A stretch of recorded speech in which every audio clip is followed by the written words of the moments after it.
Welcome back. Now the Gutenberg editor will allow you to embed cloud-based services into your WordPress website. And in some cases, the integration is pre-built into the editor. However, in other cases, you can do a more general embed or integration. And to do that, you're going to click this Add Block button. You're going to start by writing in embeds. And you'll see that you have here one of the embeds is going to be general. It just says embed. You're going to click that button. That's here that you can place a URL so that it can be embedded into your WordPress website.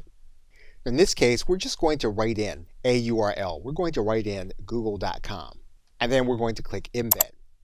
And what you'll notice is that WordPress is going to tell us, sorry, we cannot embed that content. What you can do then is you can click convert to link, and then that'll convert this content that you placed here into a hyperlink. We can do that right now. And you'll see now that you have a hyperlink that says google.com. What we can do is we can place a URL here for YouTube, which we know can be embedded.